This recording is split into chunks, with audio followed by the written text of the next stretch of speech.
नमस्कार दर्शकों, खबरों की खबर का सच के स्पेशल कार्यक्रम में आप सभी का एक बार फिर से स्वागत है। इस बार हम भीख मांगने वाले लोगों के बारे में चर्चा करेंगे और देश दुनिया में भिखारियों की स्थिति के बारे में भी जानेंगे। तो चलिए शुरू करते हैं आज का कार्यक्रम।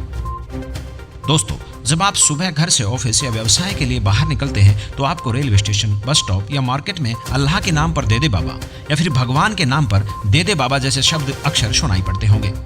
हर गली, नुक्कड़, चौक चौराहों, रेड लाइट्स और खाने पीने की दुकानों के आसपास भिखारियों की अच्छी खासी तादाद इस बात का सबूत है कि भारत में भीख मांगना अब एक धंधा बन चुका है।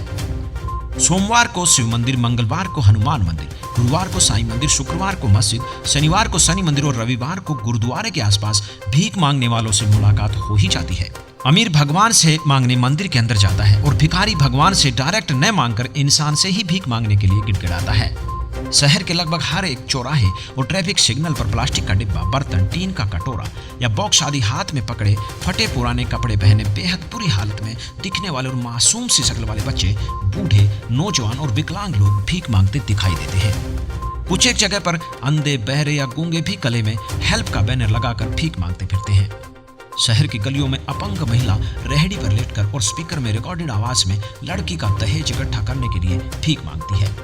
कई जगहों पर हाईवे के टोल पर या ट्रेन, बस आदि के अंदर हिजड़े भी भीख मांगते दिखाई देते हैं। भारत में भीख मांगने का स्वरूप। सड़कों पर और मंदिरों के बाहर भीख मांगने का चलन बहुत पुराना रहा है। सड़क पर भीख मांगना दुनिया भर के अधिकांश समाजों में विद्यमान है, हालांकि इसकी व्यापकता और सटीक रूप अलग अलग है। पहले के समय में भीख मांगना एक स्वीकार्य व्यवसाय माना जाता था, जिसे पारंपरिक सामाजिक ढांचे में अपनाया गया था। भिखारियों और गरीबों को भीख मांगने और भिक्षा देने की यह प्रणाली अभी भी भारत में व्यापक रूप से प्रचलित है, जिसमें 2015 में 4 लाख से अधिक भिखारी शामिल थे। समकालीन भारत में भिखारियों को अयोग्य के रूप में कलंकित किया गया है।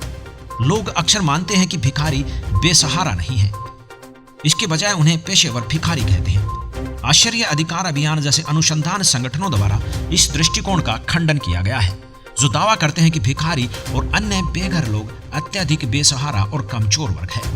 उनके अध्ययन से संकेत मिलता है कि घोर गरीबी, ग्रामीण गांवों से संकटपूर्ण प्रवास और रोजगार की अनुपलब्धता के कारण 99% पुरुष और 97% महिलाएं भीख मांगती हैं। धार्मिक भिखारियों के अलावा अन्य 3 प्रकार के भिखारी होते हैं, जैसे पेशेवर भिखारी, बच्चे भिखारी और अपराधी भिखारी। अब लोगों को व्यक्तिगत रूप से नहीं बल्कि इंटरनेट के माध्यम से दूसरों को पैसे देने के लिए कहने का आधुनिक चलन शुरू हो चुका है। इंटरनेट भीख मांगने में असाध्य बीमारी का इलाज, पढ़ाई का खर्च और आश्रय जैसी बुनियादी जरूरतों को पूरा करने में मदद के अनुरोध शामिल हो सकते हैं। भीख मांगना गंदा है, पर क्या करें, ये एक धंधा है। सब भिखारी एक जैसे नहीं होते। कहीं शारीरिक विकलांगता भीख मांगने पर मजबूर करती है, तो कहीं अच्छा भला आदमी भीख के लिए खुद के विकलांग होने का ढोंग रचता है। यह बात साबित करने की कतई जरूरत नहीं है, बल्कि अक्सर आते जाते कोई ऐसा भिखारी दिख ही जाता है जो शरीर से हष्ट-पुष्ट हो, फिर भी शारीरिक विकलांगता का ऐसा ढोंग रचता है जैसे वह किसी दुर्घटना का शिकार हुआ हो। आजकल भीख मांगना केवल पेट पालने तक सीमित नहीं रह गया है, बल्कि भीख मांगना विशाल कारोबार का रूप ले चुका है। भारत में ऑपरेट होने वाला भीख का धंधा विदेशों में बैठे इनके सरगनाओं के इशारों पर चलता है। हर साल इस पेशे से जुड़े करोड़ों के वारे नारे हो रहे हैं। बड़े बड़े गैंगस्टर गिरोह की शक्ल में इस धंधे को चला रहे हैं। एक सच यह भी है कि बड़े बड़े अपराधी अपराध के बाद या तो अंडरग्राउंड हो जाते हैं या फिर किसी दूसरे राज्य या शहर में जाकर भिखारी बन जाते हैं। कानून से बचने के लिए खतरनाक अपराधियों का यह स्टिक और अचूक हथियार माना जाता है। इसके अलावा कई बच्चों की किडनैपिंग कर उन्हें अपंग बनाकर देश विदेश में आजीवन भीख मंगवाई जाती है। ऐसे भिखारियों के कई रैकेटों का पर्दाफाश पुलिस ने भूतकाल और वर्तमान में भी किया है। भारत जैसे विकासशील देश में रोजगार के पर्याप्त साधन न होने के चलते इस पेशे को बढ़ावा मिलता जा रहा है। यहाँ तक कि कभी कभी ऐसे लोग भी दिख जाते हैं जो शिक्षित तो हैं, पर उनके पास रोजगार नहीं है। थक हार कर वो इस पेशे से जुड़ जाते हैं। वहीं दूसरी ओर नशे के आदी लोगों को जब इस नशे के लिए पर्याप्त धन नहीं मिलता तो वह गलत तरीकों को अपना लेते हैं। इस प्रकार के लोग या तो चोरी करने लगते हैं या फिर भीख मांगकर अपने नशे की लत को पूरा करते हैं। दुख की बात तो यह है कि इस समुदाय में पैदा होने वाले बच्चे भी आजीवन भीख मांगने पर मजबूर हो जाते हैं। उनके पैदा होते ही यह तय हो जाता है कि आगे चलकर सिर्फ और सिर्फ भिखारी ही बनेंगे। पीढ़ियों की रवायत और जमाने की मौजूदा रफ्तार की अनदेखी इन्हें इससे आगे सोचने भी नहीं देती।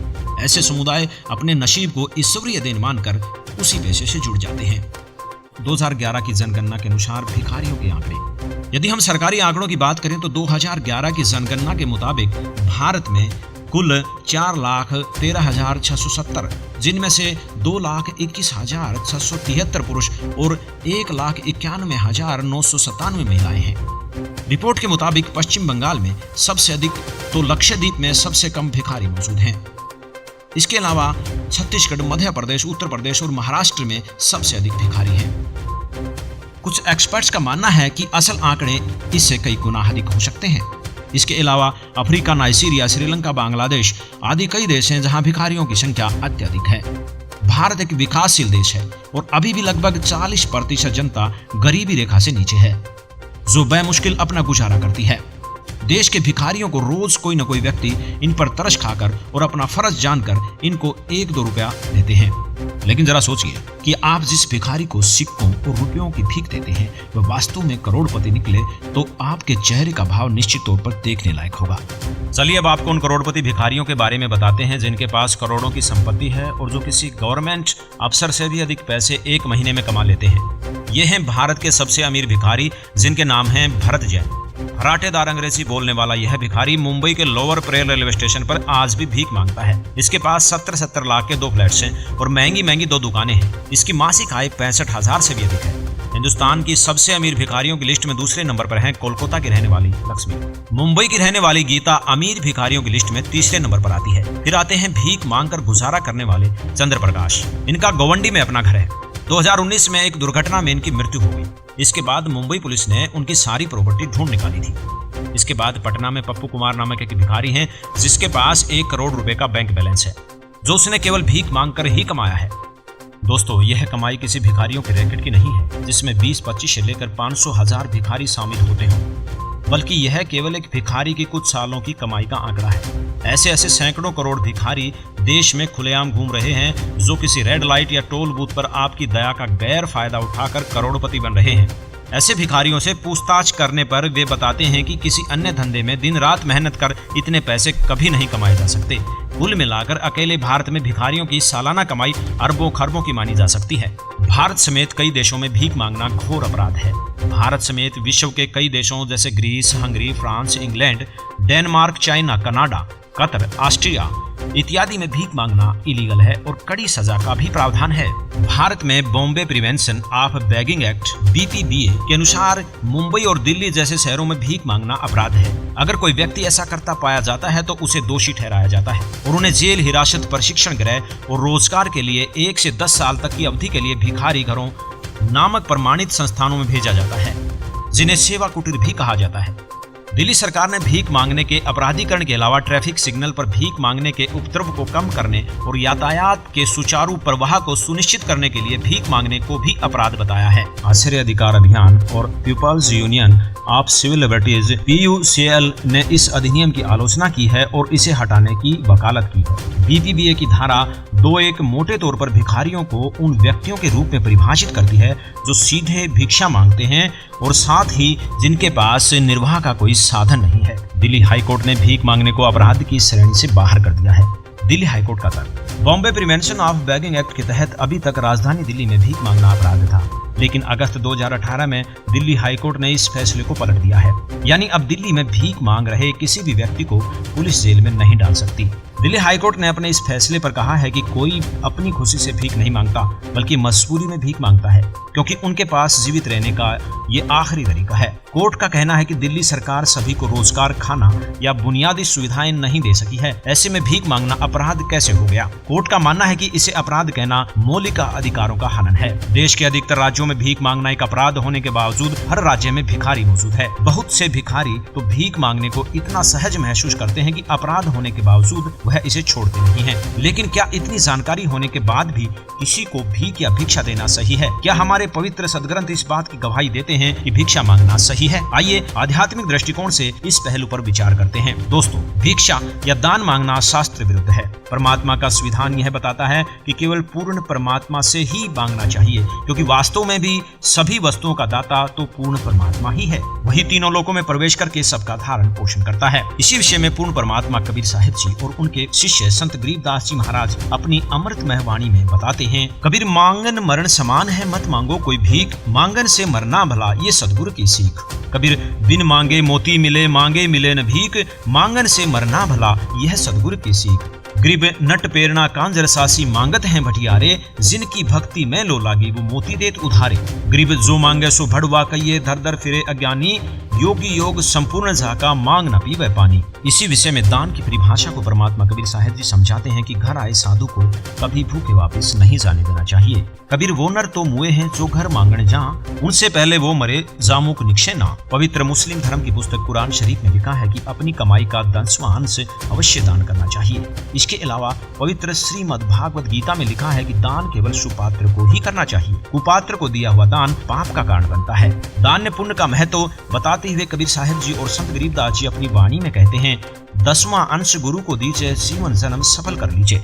गुरु बिन माला फेरते, गुरु बिन देते दान, गुरु बिन दोनों निष्फल हैं, चाहे पूछो वेद पुराण। गुरु बिन दान पुण्य जो कर ही मिथ्या होए, कबू न फल है। रोटी माता रोटी पिता, रोटी काटे सकल विथा, दास गरीब कहें दरवेशा, रोटी बांटो सदा हमेशा। वर्तमान समय में पूरे विश्व में केवल जगत गुरु तत्वदर्शी संत रामपाल जी महाराज ही एकमात्र सच्चे गुरु हैं, जिन्होंने दान की सच्ची परिभाषा समझाई है। संत रामपाल जी महाराज जी ने बताया है कि किसी भिखारी को दान में न पैसे न बिना सिला हुआ कपड़ा आदि कुछ नहीं देना है। यदि कोई दान रूप में कुछ मांगने आए तो उसे खाना खिला दे, चाय दूध लस्सी पानी आदि पिला दे, और यदि उसे इलाज की जरूरत है तो वो भी करा दे, परंतु पैसा रुपया बिल्कुल भी ना दे। न जाने वह भिक्षुक उस पैसे का दुरुपयोग कर ले। जैसे एक व्यक्ति ने किसी भिखारी को उसकी झूठी कहानी सुनाकर भावनावश 100 रुपए दे दी। वह भिखारी पहले पाव शराब पीता था। उस दिन उसने आधा बोतल शराब पी और घर से आकर अपनी पत्नी को इतना पीट डाला कि उसकी पत्नी ने बच्चों सहित आत्महत्या कर ली। उस व्यक्ति द्वारा किया हुआ वह दान उस परिवार के नाश का कारण बना। संत रामपाल जी समझाते हैं कि यदि आप चाहते हो कि आप किसी दुखी व्यक्ति की मदद करें तो उसके बच्चों को डॉक्टर से दवाई दिलवा दें, लेकिन पैसा न दें। विश्व के सभी प्राणियों को चाहिए कि वे संत रामपाल जी महाराज जी से नाम दीक्षा लें और उनके बताए नेक विचारों पर चलें, ताकि पूरे विश्व में कोई किसी से भीख नहीं मांगे और सब परमात्मा की भक्ति करके परमात्मा से ही सब कुछ प्राप्त करें। धन्यवाद।